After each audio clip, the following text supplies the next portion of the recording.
we did a segment earlier in the year, and we called it the Korpis. It was our midseason awards. Well, the Korpis are coming back, and because as of 4:44 yesterday, the regular season ended out of kind of nowhere. We now have the final Korpis of the year. We're going to give you the MVP, the most improved player, the best surprise, and the best moment. I'm going to start with you, Caleb. Who is the best, or who is the MVP of the Jackets for this season for you? Zach Werenski. Even though he had some nights where he struggled, he was, I believe, the best player on that team. And obviously, when Seth Jones and even some offensive players who scored a lot of goals went down, he stepped in and took on that offensive role. And yeah, so Zach Werenski, I think, is the MVP for the Blue Jackets. Yeah. Cody. The goalies, both of them, Korpi and Elvis, being able to buy them all season. When one got hurt, one went down, they picked each other up. That was the main reason why the Jackets are in the playoffs, quote unquote, not necessarily technically speaking. I'm going to say they're in the playoffs. I mean, all intents and purposes. Yeah. I'm going to go with Zach Werenski as well. I mean, the scoring he added, he's already a great defender. He's going to be a fantastic defender for years to come. But the offense he put on this year, he was one of the best scorers we had. Like, that's just extremely difficult to stop. And like you said, when Jones went down, he stepped up. Now, I also think it exposed him a little bit. But in terms of the long-term growth of Werenski, I think it was a great thing for it to happen. And speaking of that, we had a lot of depth come up this year from Cleveland who got great experience. Our spirit animal, Nathan Gerby. We got to watch him play, which was fun. And that's going to be something I want to talk about on next week's episode is where do we go with the roster? With all these players coming back, who makes the cut, who doesn't. Bettman said that 50 members of the team will be able to travel to these hub cities. So I'm going to go with Werenski. Most improved, I'll let you start with this one, Jody. I would say Z again, just because of all the reasons you guys gave. He scored 20 goals this year in 63 games. In comparison, he scored 11 the previous year in 82 games. So by definition, that's an improvement. That makes sense. He's my most improved. Cody, what do you think? I agree with Cody. Werenski is definitely the most improved. He really showed us. We've known he's had potential ever since he came up, ever since he emerged onto the league out of Michigan a few years ago.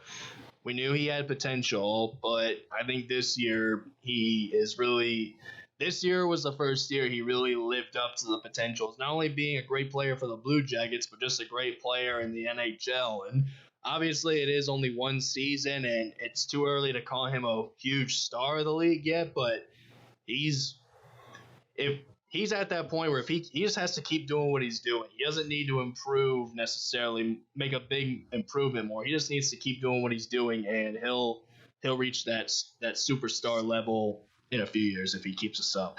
You see that? Bjorky. I think Bjorky really improved over last year too. Again, the stats aren't going to say because they lost offensive power this year. They had to switch up their format. Because they didn't have Bob back there, so they clinched down in their zone and made it harder to shoot, and which took away some of their offense. Also losing Panarin and Duchesne and Dzingel and all them, and having not having them be the focus of the other team is going to decrease your overall offensive production. But Bjorky and PLD are kind of the two I'm looking at. My best surprise is I'm going to say Elvis. I figured he'd be good, and especially after that the first few games he started, I think it was 7 games that he didn't win, his first 7 games.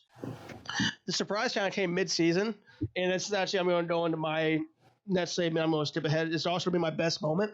The night where they played the Florida Panthers on New Year's Eve, and Werenski got the hat trick, and Elvis shut them out, was one of the coolest nights I've ever watched for the Jackets. I don't remember if it was a shutout. I don't think it was a shutout.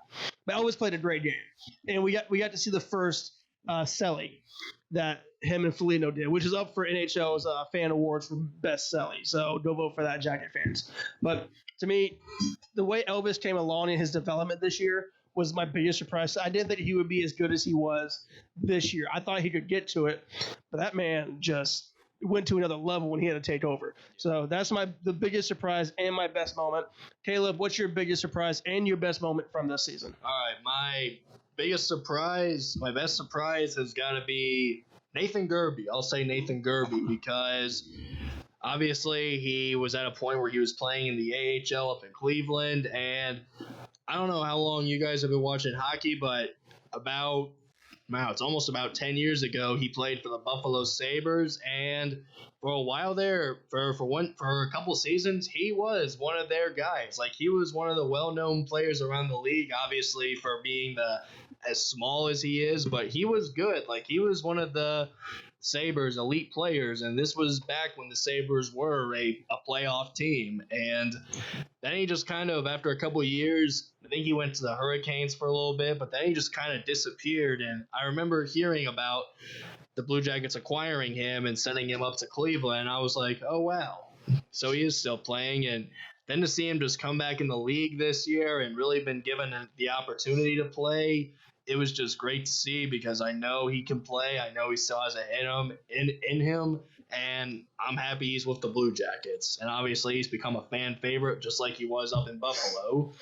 It's so much fun to watch that little guy take on people like Shara. It's great because I was a huge Sabres fan back when he played alongside Tyler Myers. I don't know if you guys ever heard of him. He was a defenseman for the Sabres. Now he plays for the Vancouver Canucks, and he's 6'8", so people will compare him to Zdeno Chara a lot. So see those two play alongside each other and, being on the same ice, same time when they score, and, it's just funny to see. But, yeah, Nathan Gerby, I'm glad that he's back. And you were talking earlier about cutting players, who to cut. I really, really, really hope they keep him on the roster. He may get reduced playing time, but just being there and coming out when he can it'll be good.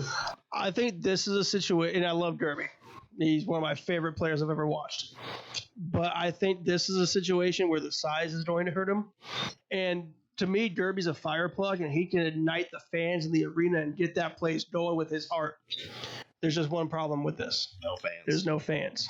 And I think, and I know that sounds weird, but I think that's a big part of what Gerby's value is. The fans love him, and he brings an energy onto the field or on the ice that he won't have that. And so I feel like it might, for a team aspect, be better if you have someone who's a little bit more bigger and physical, especially with like Josh Anderson coming back. Yeah, it's going to be rough, and we're going to talk about that next week. But Cody, I want to get your last thoughts. What's your biggest surprise and your best moment? Well, it's like you read my mind before the show. I wrote down two things. My best surprise was Elvis, and my best moment was Elvis on New Year's Eve. Yes, we did not plan that. I promise you. We had no idea of each other's. I'm glad I went first. What was your favorite? It's a specific moment from that. Was it the Selly? Was it? I think it was Elvis on New Year's Eve against the Panthers and goalie Bob. Yeah, it was such a great story. That was like a Hollywood level story. And I don't know if you guys know this. I had tickets to that game, and I was sick. I had a really bad cough. There's a little part of me that thinks I might have had the COVID. There's all that, those stuff going around. But all of us got sick like within a month at Score on Air. We just passed around, and you had it real bad. You were out for a couple of days, like twice, I think. You were out for a couple of weeks, it seemed like. Yeah, but I was supposed to go to that game, and it's one of my biggest regrets, ever. But it is what it is. That's going to wrap up our show today. Thank you so much for tuning in. This is CBJ Crosscheck on Score on Air, presented by Mojo Sports Gear in the theater. People, if you need shirts, check out Mojo Sports Gear. If you need a theater to watch these games on, check out the theater, people. I went up to one of their sites today and checked out one of the theaters they built. Surround sound bar, 75-inch screen. So cool. Check out the theater, people, ttpcolumbus.com.